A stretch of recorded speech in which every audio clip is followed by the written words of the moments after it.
Okay, so welcome back to my channel. My name is Eve. I'm a Euphoria fan. And this is Charlie. She's a Euphoria fan. And this is Elena, and she is a Euphoria fan. Along with so many other Euphoria fans in our generation, so many people like us who watch the show. I fuck y'all, I fucked up.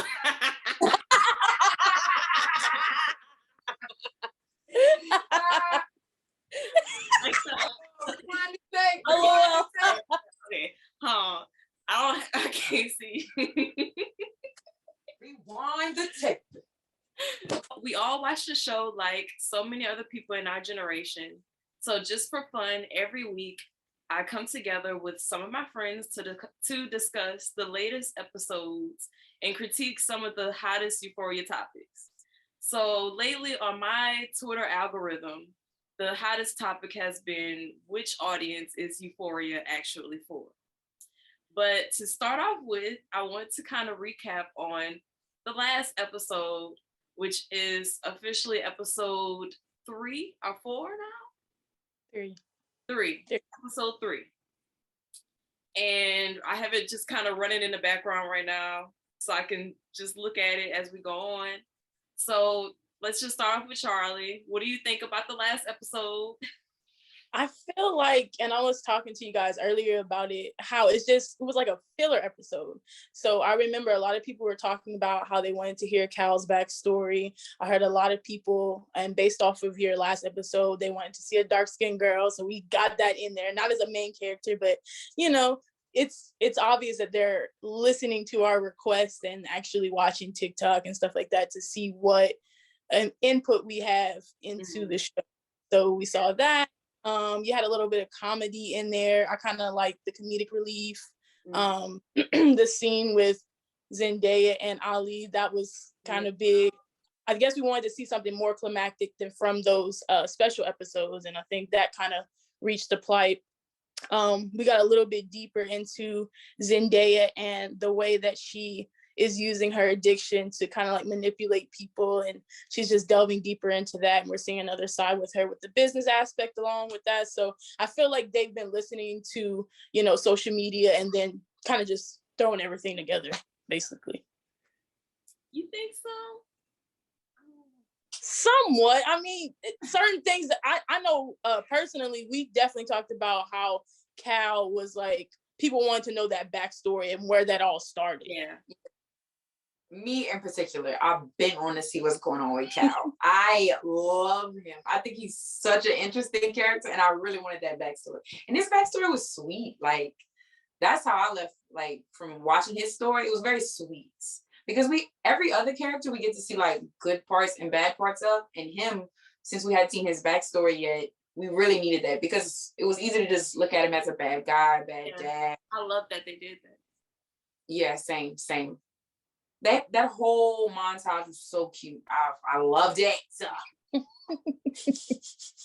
I hope they do come out with a little bit more information about like what's the backstory, or like what's the motivation, or just inspiration behind the stories and the different characters and stuff like that. And we all know that Rue, the inspiration of Rue, is the actual writer himself, Sam. So, because he was like young and had addiction problems growing up. So it'll be interesting to see like if they actually start to come out and tell us a little bit more about those background stories and what inspired them and stuff like that. I think that's one thing they're not gonna stop doing. I think they're gonna keep giving us little tidbits from the past, then going back to the future. Because I mean, that's what the show is set on, like from episode 1, like from season 1. So I don't see them stopping that. That's part of what makes it great. The characters are so full and and hopefully we get one on Elliot, because he's a little sarcastic young man. He always got something quick and like he seemed like he read people very well. So I don't know what's going on with him, but I'm intrigued. I wonder what this little trio thing is going to triangle. Over it, LOL. It's gonna be a throuple. I already know it's gonna be a throuple. Okay. I love my girl Jules, but it's like, girl, the male validation, is it really needed that bad? Like, come on, sis. Let's pack it up. Pack it up. I mean, you think that's what it is? Well, like maybe sometimes, but sometimes she have feelings and stuff. You know? I think she does she's too. corny. I'm sorry. I think she has feelings, but it's like she goes solely based off of those feelings, and it's like I'm like a person who needs like both. Like, I respect the feelings, but let's get some logic going in there. Like, you know damn well that you just like male validation, and I think that's showing another side of like what she talked about as in her femininity, and how she based her transness, becoming a woman off of that perspective of male validation. And so we're seeing that it's easy to slip into that, even though now she's changed her sexuality from liking men and saying now that she doesn't like men, but the validation that is so easily offered, is easy to like slip back into that. And it's like, do you really like have feelings for Elliot, or do you just like the way that it makes you feel? Because Rude says the same stuff, but it's just not in the same format, and we don't often look for that. You kind of look for male validation just because of like societal values. So I don't know. I just need her to pick a side and stick there. I don't think she's ever like a sexual show. Yeah, she says it in that episode though. She says, "I want to no longer even like men." Oh, you're right. Yeah. She did. Whenever she was antagonizing Yeah. Elliot, you're right. She did, but she definitely does still. Because she definitely, I don't know, that combo in a way felt like cool, like I liked it, but then it also felt like sneaky. Yeah, like, yeah. like, Yeah. I don't know. That's the only reason that it left me kind of feeling off. It's like, I don't know. She just be getting mad. She got mad in the previous episode part though, because he was all like, "You're beautiful" and this and that. And he was going in. See, but her being so flirtatious in that conversation, that's the main reason why she feels so insecure about Elliot and Rue being friends, because she does that herself. Like I'm not gonna lie, I'm not the greatest fan of Jules. It's just I love the vibes, but this season it's not giving, girl. It's not giving, girl. I'm not feeling it. Jules is definitely a main character.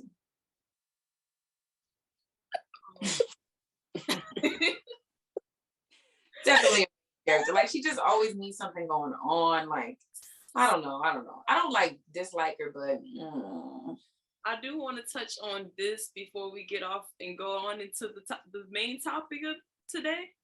Okay. But next week's topic is going to be about sexuality of the show in general. Okay. So I just want to ask y'all a question. Curious. What do you think is Rue's sexuality? Because a lot of people on Twitter have been saying like, Rue wasn't sexual, but she was rubbing up against you and stuff like that. And but there are people that speak out in the asexual community about that they have sexual needs as well. That's not all black and white in the asexual umbrella. So what do y'all think about Rue's just speculating, because it's a TV show, not anybody specific, but what do y'all think about her sex drive and what people are saying about it in general? I would have to say that for me personally, dating somebody who fell on the asexual spectrum, people have to understand that sexuality is fluid, right? So there's this whole like these different labels that we're starting to come up with more now and being accepted towards, right? So if I were to place a label on her, I would definitely say that she is a pansexual, asexual person, just because I feel like she gravitates towards the different vibes that make her feel good. From the show, we've only seen her in a lesbian type of relationship.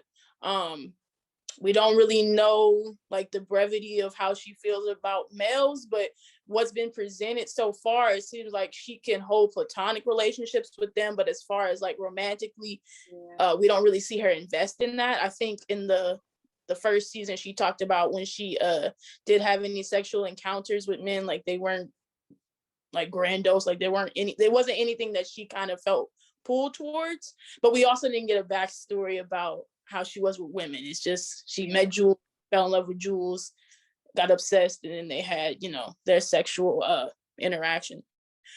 So if I were to label her, definitely probably pansexual, because I think she could gravitate towards those vibes, but predominantly asexual, because she just doesn't base her whole, like, you can tell she's not really a sexual person, and it's just something that if she feels in the moment that she wants to do it, she'll do it, but it's not like a main focus. Like, it doesn't have to be great sex. It's just like, if the moment is there, she'll do it type shit.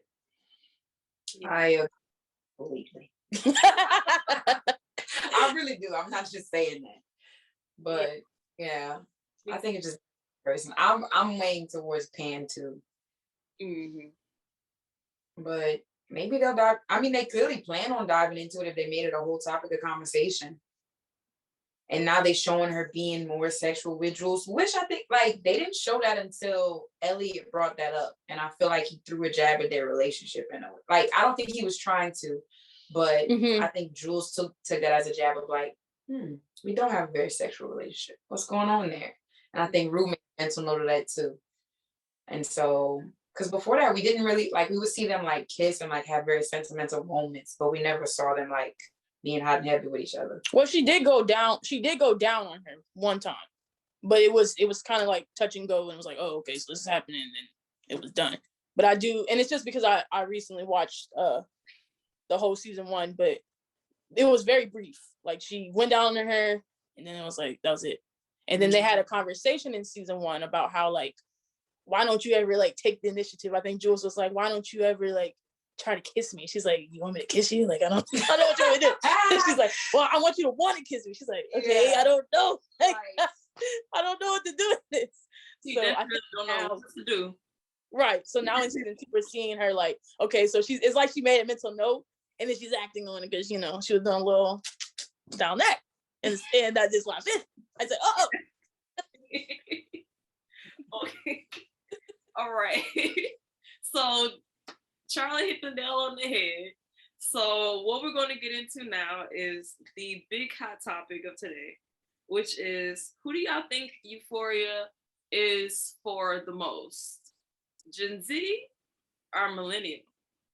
Now, let's keep in mind which years these people are from. Tell the truth, Elena. Oh my God.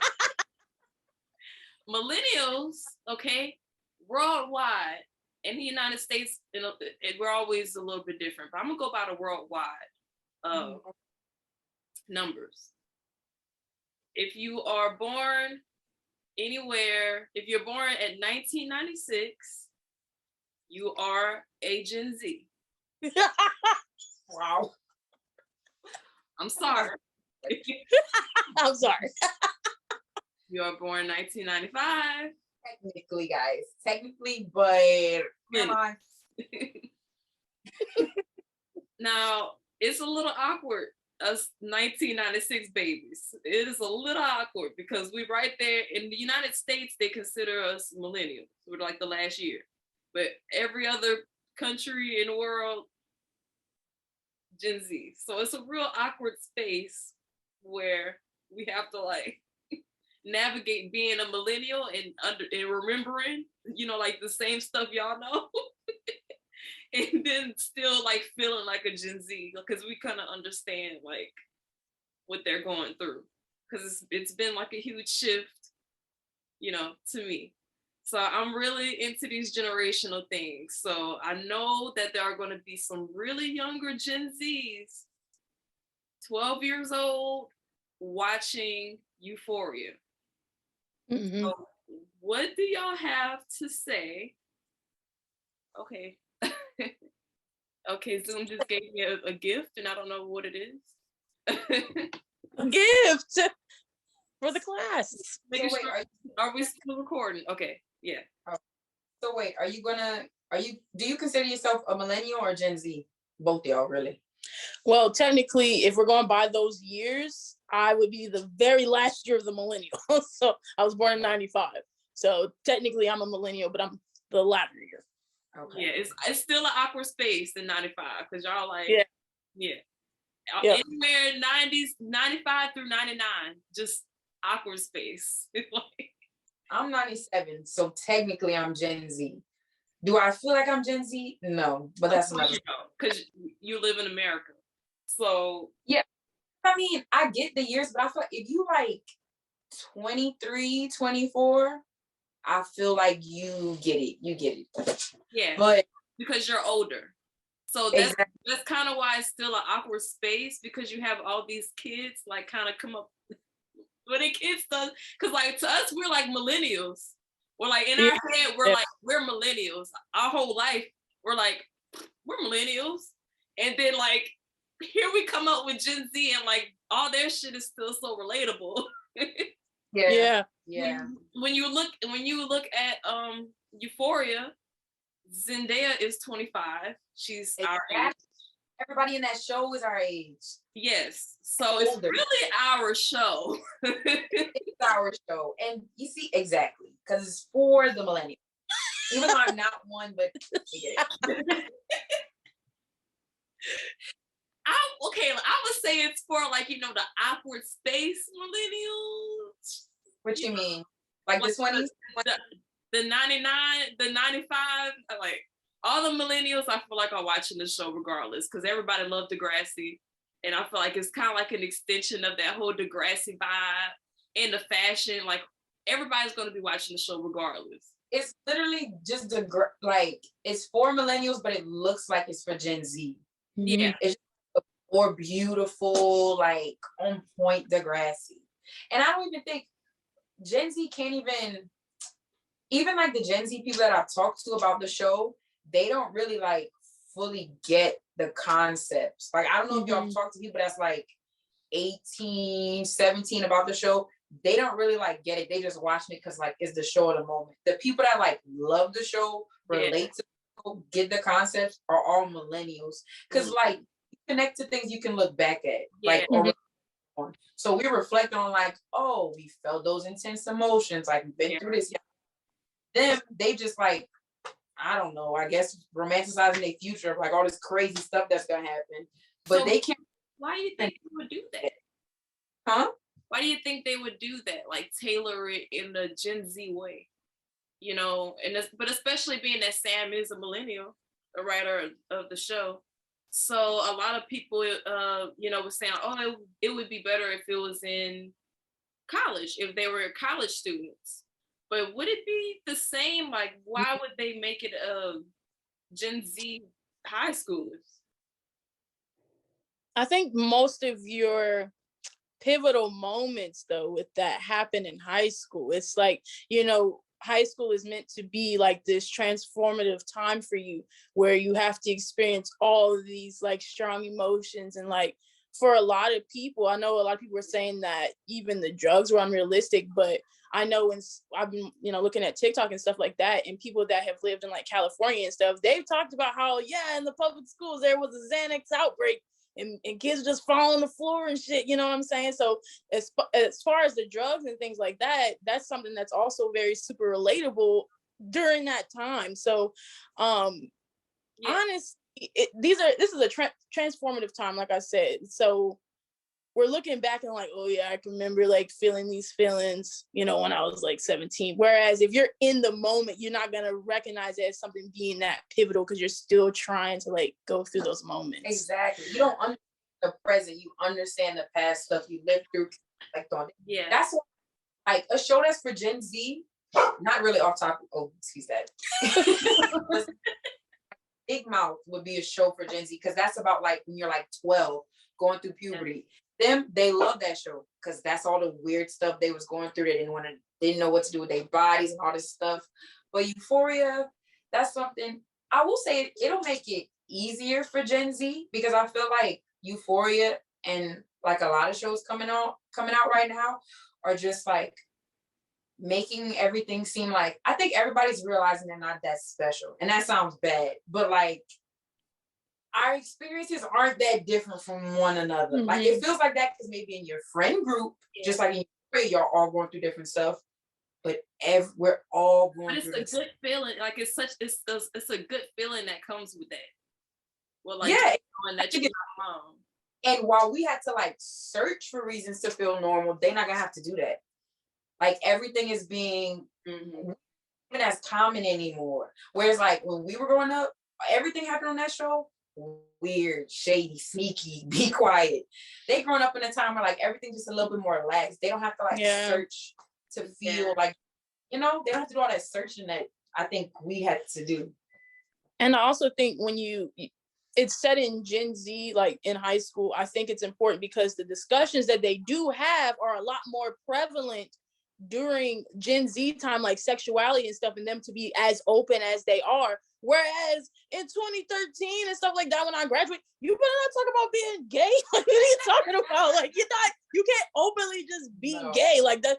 No, like I even remember just in like middle school, like you'd get beat up for talking about if you were gay. Like people would beat other people up for being gay in school. You could not say that. You know what I'm saying? Even nobody can say they don't know nobody that was gay in middle school. Right. So, what do y'all think about parents like watching the show with their kids? Is that okay? Or like, cause they're going to watch the show. Like, they're going to watch it.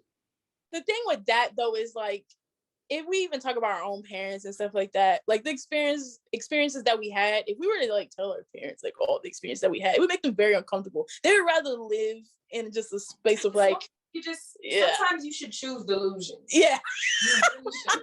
You should make that just make it easier for everybody. You know what I'm saying? Like, I don't need to watch it with them. With them? No. We all had to watch a sex scene with our parents, and it was always uncomfortable. So they can do it on their own time. They can do it on their own time whenever I'm cooking dinner. I disagree. Oh, you say you disagree? I guess it would be good to be there to tell them what that is. Yeah. I can see. Okay, so I can see that perspective. A good mother would. Yeah, I think if I did have kids, because I am very open about a lot of stuff. So if I, had kids, I think my perspective would be different. But off rip, it's like, ugh. Yeah, I just people would be like, that's not happening. Most parents would kind of like mess it up and be like, if you ever, like they wouldn't even have a chance to like connect to it or anything. Yeah.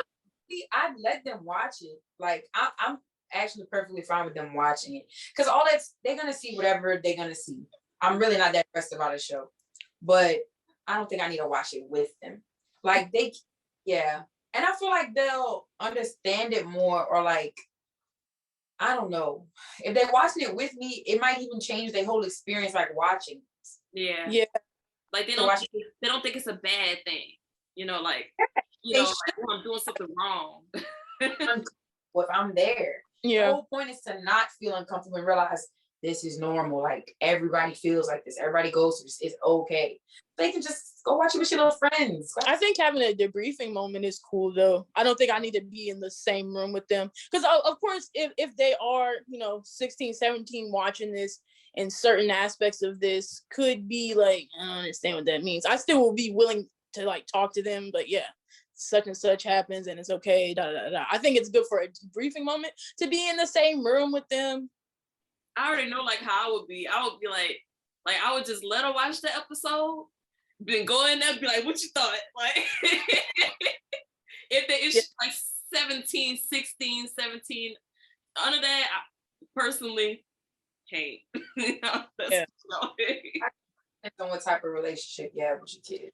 Well, I know from personal experience, because I taught high school in the past, and like if the students feel like connected with you, they'll come in during my lunch period and tell me who they had sex with, this is that, and the third is going on, because I had a student that was living with a grown woman at the time, and that was her, her girlfriend. She take care of kids and stuff. So it's not like these ideals and things are something that's, Yeah. they are not actually going through. You know what I mean?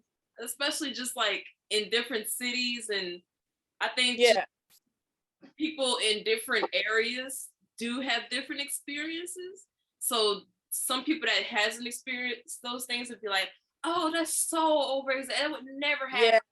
And they would never know, like, somebody way like in Baton Rouge or in New York City somewhere is this is happening. And it's so get from under a rock and just enjoy the show. And try to connect to it and have empathy for the characters, because that's what I love so much about Euphoria. It's just they're going in the background into the background of so many people, of so many type of characters that are so judged all the time, and walk around and we judge these people all the time. So that's what I like about it. Yeah, and I also like it being set in high school, Gen Z time, like I said, so they're able to freely talk about these things, whereas in college it's like not everybody is so hooked up on what's going on with the other person. Like the drama is not going to be as intense, because when you go to college, it's an individualistic mindset. You're only worried about your career and that's it. Whereas in high school, we're seeing that there's a lot more freeness in the, in the topics, but there's still your cliques and there's still like the popular people, and there's still certain people that you do watch for in school, where in college that you don't really watch for nobody. So next question. Is the show a good representation of the experience, of the Gen Z experience, or which parts do y'all actually think are over-exaggerated? We touched on it a little bit, but like, let's just elaborate a little bit more. Which parts do y'all think are exaggerated, and which parts do y'all feel is like real experience? Well, so you said which parts pull from the Gen Z experience? I feel like the whole show pulls from the Millennial experience. The whole thing, you feel? The entire show. We wouldn't have shows like this without Millennials. Like I feel like all of this came from Millennials. I feel like I said, the freeness of talking about these things is what makes it Gen Z. I don't think in our millennial time we were able to be as free with the certain topics that they talk about. Now, it's like the different party scenes and shit. Like we see that in every like high school movie. So it's like, high school like setting. So it's like, is it over exaggerated? Maybe. I don't know. I haven't been to a party with, that. But I feel like people have a little bit of grace with the over exaggerate thing. It's a TV show.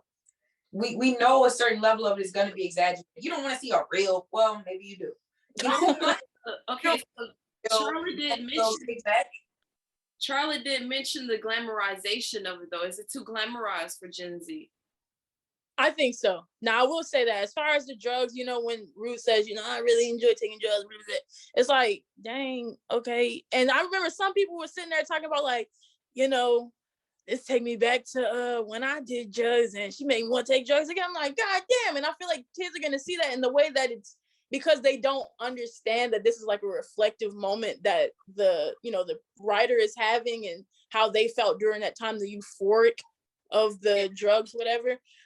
They're not going to see it as something that is just taking a creative direction of how this was for them during that time. They're going to see it as like, oh, this is how drugs make me feel. Damn, let me try to get some. Yeah. Like Euphoria. That just kind of takes away from like we talked about, who's the show actually for? You know what I'm saying? If a kid watch that, they fucking doing drugs. Because I even watch this shit like, damn, if I ain't know what it does. So you think it's like a bad influence for the next generation? Like, I don't think so. I think we haven't reached a point to where, well, I'll say this. A lot of things we're allowing our kids to see, really. And so it comes to a point of being desensitized.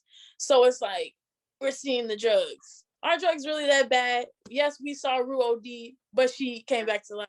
So it's all good, right? Still doing drugs. And she living pretty productive. I honestly think Rue is dead. And that's why she narrating the story. So they're going to have to wait to the end. Yikes. That's so depressing. LOL. Oh, man. That's a good drama. Good direction, be prepared for Rue to be dead. She didn't die. How many times her heart didn't stop? Right. Oh. LOL. Like, that would be such a depressing ending, though. Who knows? I'm just gonna forget that sentence. Roll the tape back. I don't know. I mean, that would make the most sense, but also it does tie into the fact that she is the main character, so she's going to narrate or break the fourth wall, or what have you. You think they would do that with all this Gen Z watching this show? Y'all think they would do that?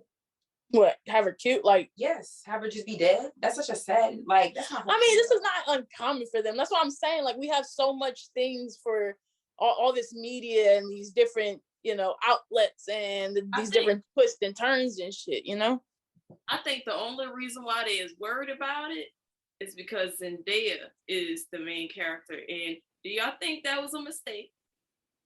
No, I loved it personally, but was it just a mistake? I don't think so. I mean, she needs to be able to be. She's an actress, She's not just one dimension of herself. She's not just shake it, the girl off of Shake It Up. She has to get different roles. She's an adult now, so for her to be multifaceted, I don't see a problem with that. But some other people don't think some of the shit because they're trying to typecast her. Yeah, like she was in Malcolm and Marie. Like, so a lot of people on Twitter was like, oh, Zendaya, she would never be naked on TV. That's so respectful. And to me, it was just like, so many people liked it. It was too many people that liked it for me. And to me, it was just like, why are people liking this? Because she's not showing herself. You know what I mean? Like, I understand because a lot of us are still, especially in the Black community, we all, a little bit don't want nobody to show their body and stuff, Well, I also think whenever women, especially when you give them this pure image, they don't want you to ever deviate away from it. And especially they talked about with Disney stars, and we saw with Miley Cyrus too, when she deviated away completely from being Hannah Montana to shaking her ass on VMA, people are losing their mind. Zendaya is, I guess she's doing a good job because she was in Malcolm and Marie. Do y'all not remember that? Huh? Do y'all not remember that whenever she was in Malcolm and Marie? And I don't know if y'all watched it, but it was on Netflix. She was in Malcolm and Marie, and a lot of people really was upset that she had a sex scene in Malcolm and Marie, and that was like a big thing. But it flew over real fast because it was just such a good movie, and she's talented. So a lot of people came out for that. But as far as this, it's like she's getting applauded for not showing her body on specifically Euphoria. Yeah, I saw that get brought up. I think it was in episode 1 in the drug dealer scene where everybody had to get stripped naked and she just so happened didn't have to, and they brought her in the shower, and people was like, Zendaya must have a no nudity clause or something like that. Since majority of the other people on the show haven't had to show their bodies. I mean, have showed their bodies and she didn't have to. How do y'all feel about all the nudity on the show? It's a grown folks show, so I don't mind it. It's funny as fuck. Grown folks show, but how do you feel about these high schoolers though? Yeah. Huh? It's just, I think the only weird thing about it is, yes, it's an adult show, but they're supposed to be portrayed as high schoolers, so it's kind of like, yeah, we're seeing Cassie's tits and then we're seeing everybody's dick everywhere. You know what I'm saying? Like, LOL. I don't know. They show Cassie's tits? Huh? Girl, what? Every chance they get, they show it. Every chance they get, and I understand it's because of the fact that she's known to be just this object of, being objectified all the time. That's how she was, promoted in the first season, and how she's been trying to deviate away from that, but they still find a way to objectify her body every time. But yeah. They've showed them multiple times. Okay, so this is going to be the very touchy question that most people wouldn't ask that I'm going to ask.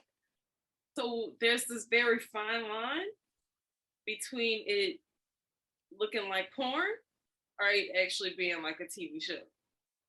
So is it so bad because they are high school students and it being a HBO beautiful cinematic TV show, are they going too far and dancing with that line of, oh, this is some kind of portrayal of pornography? Want to go that far and say that's what it is? If we're going to just say like, oh, with too many dicks, you know, because it's funny to like. Whenever my first initial thought was, oh, that's funny as fuck when the dude went sat on the toilet and like she seen it, was like it was hilarious. But of course, there will be some creep out there in the world that's like all these different dicks or whatever. So is that what we are afraid of? I think Alana should take this question only because she had brought up a really good point about I don't want to deviate from her original thoughts, but she had talked about like the sexualization between women and men, and I just thought it was a good point you had brought up in conversation about how we're not seeing as many, like we don't really see a lot of the women genitals or whatever, but we're seeing a lot more of the males. And can you just please get into that? Because I know, but it was such a good point. The same, okay. It was such a good point, though. I thought the same thing, though, Elena. I did. Huh?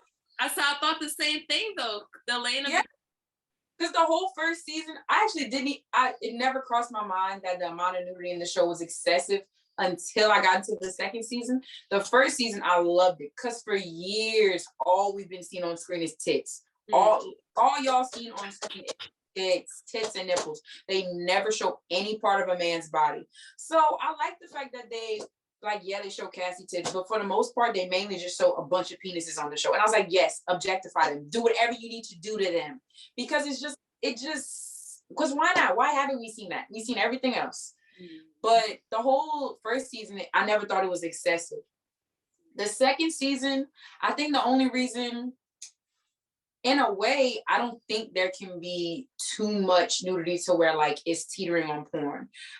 I think when it gets like crazy is when you just throwing it in there and it doesn't have a reason. When it feels like it's just in there as a filler, that's when it feels like, okay, what is this show actually about? Like, what's actually going on right now? And it's okay to have like little funny moments like the guy on the toilet. But like certain, I don't know, now it seems like it's starting to teeter on the point of excessive because there's literally certain scenes where I'm like, that didn't make that scene better. That didn't like make me feel anything. Anytime I'm not like feeling anything from it, then it's like it's excessive. Not because it's nudity, but because it isn't adding anything to the scene at all. Yeah, they put it on you. You know what I mean? Because now a lot of people are complaining about. They're like, they're just putting it on me. They're just rubbing it in my face, like just because like sex sells, and they just making it like that's part of like the aesthetic of the show now. Mm-hmm. But I don't know. Maybe they'll fall back with it, but I doubt it. Because now they a sexy show. They got to keep it going. Yeah. I'm with it. I'm perfectly fine with it. Some people immediately write off a show just because it has too much nudity. And they're like, oh my God, you're in there watching soft porn. I'm like. For the next generation. That's good for if any 12-year-old young person is watching my videos or anything just because your mother at home won't let you watch Euphoria clips. This is good to know because if you see the nudity in it, in any type of cinematic way in art, just to pay attention to the way that it's being delivered. Mm-hmm. Make sure that it's not inputting any type of bad energy or just unwanted emotions off onto you that you didn't intentionally go there for, you know. So that was a good point, Lane. I love that. I feel like as this conversation is going on, I think we're proving that the show is like, even though it's for Gen Z and millennials, but in different ways. Like this is gonna help Gen Z as they're getting older, but it's for us too because we can look back at it and go through it. But it's for them because it's gonna help them in the long run. Like they're not gonna feel as like ostracized or like they're just gonna be just way more comfortable in their bodies, in their feelings, and their thoughts. They're not gonna just have that. I don't know. I feel like scared. We're scared as hell. Yeah. Yeah. And honestly, like as far as like, because I was thinking it would a little bit is tailored toward Gen Z as far as them being more open, the LGBTQ and stuff. But then at the same time, they aren't as open because look how Nate was able to treat Jules at his party and like no one did anything about it. So like, yeah, that's because I think transness, and I think that came even more, presented, even though they don't go out of their way outside of Nate being a piece of shit, but even though they don't go out of their way to be mean to Jules or misgender her, we still see how even in this time, people don't stand up for trans women enough. They're still, unfortunately, the lowest part. And me being a part of the LGBTQ community, I'm a lesbian. So we always having those conversations as well, that the trans women, unfortunately, are at the bottom of the community and they're not, fought for at all, or they're seen as like not knowing what they want. You know what I mean? So I think with that's still being, presented to Gen Z and even millennials too, because we still haven't seen much progress when it comes to supporting trans women as we should. But the way that they're presenting it in Euphoria, we're able to see that they're not being as targeted, but we do see a small aspect through Nate and like his dad. Yeah.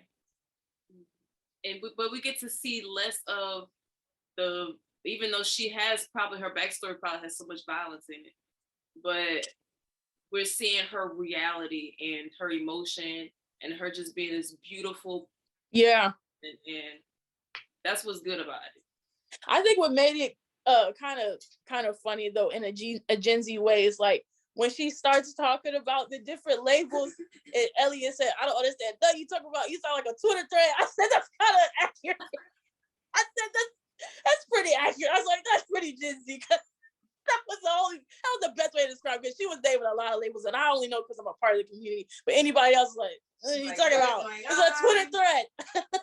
I'm confused. I could relate to it's that's why I say personally, it is specifically like if they had a specific target, it would be for these 1995, yeah, 19 like 2000. I'll include your 2000 babies. Yeah, it's fun. It's like yeah. At the end of the day, we understand and relate to every aspect of the show. We all have a friend that reminds you of one of the characters. So sadly. So as far as we did touch a little bit on drugs with Gen Z. Speaking of Gen Z, a lot of them are into vaping. So many of them. All of them. Of bars on it. Every last one of them vapes, which is whatever. I don't know. They do it in class when the teacher turns their backs. We all know they do. Mm-hmm. The USB sticks. And it smells like grape. Yeah, the different flavors. Smells like perfume. Yeah. So, what do y'all have to say to these Gen Z, younger Gen Zs, especially? Just, hey, I'm a Gen Z too. I'm kind of just in a blur line here. But what are we saying to the younger Gen Zs? That's the Charles question. What are we saying? Oh, my question. About teaching you? No, drugs and vaping. Because I personally, I have an addictive personality. So I personally know that, so it ain't for everybody. Don't go. Yeah, that's true. So Miss retired teacher. I might get back into the game, Okay, so I mean, it's such a hard question because honestly, the kids that you find out that they're doing it, they've been doing it since they were fucking 12. Like, this is not nothing new to them. They're not new to this. They're true to this, as my dad would say.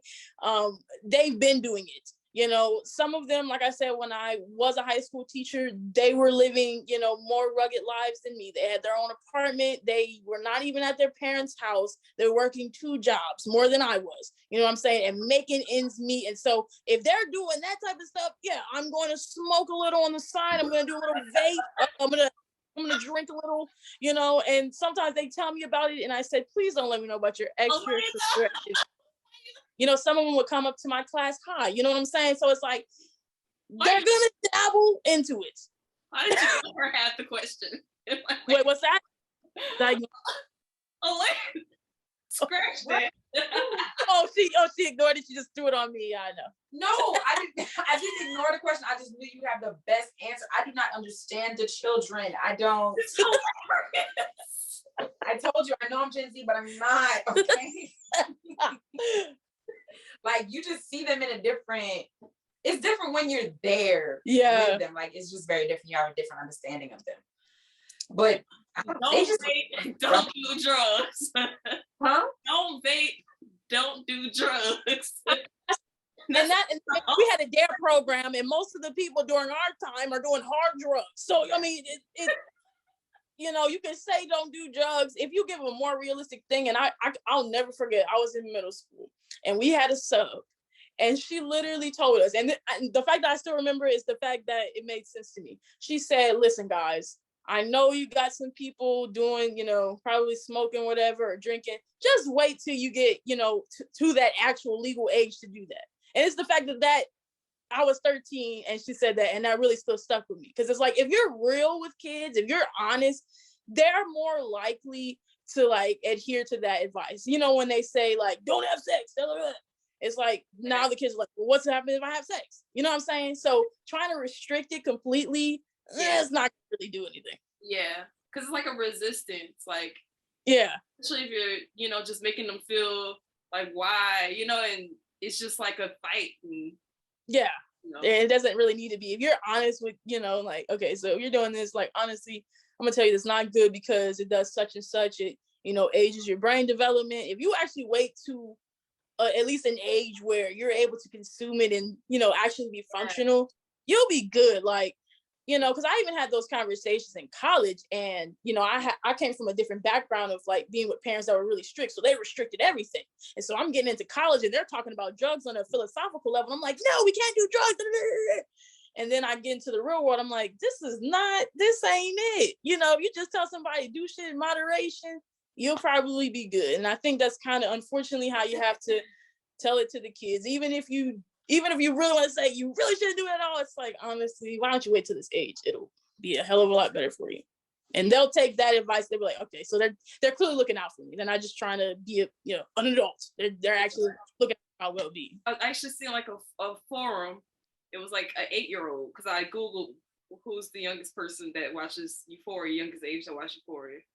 And everybody on the forum was like, I'm 8. So, and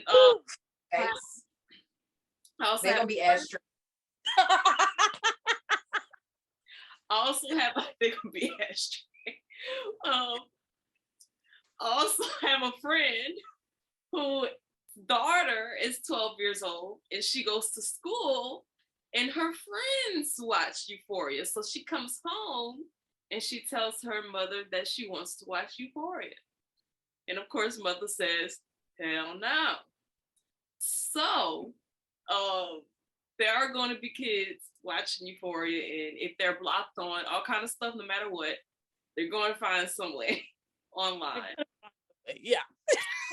Coming from a strict background, you know, I hopefully my mom not watching it, you know what I'm saying? If they ain't want me to do it, I'm gonna find a way to do it. I'm known as the rebel in my family, so whatever they told me not to do, I'm gonna do it. Like, I just gonna find a way. I'm gonna end the video right here, y'all. Thank y'all so much for joining me. Maybe again next week. I really enjoy your conversation. Thank y'all. Cool.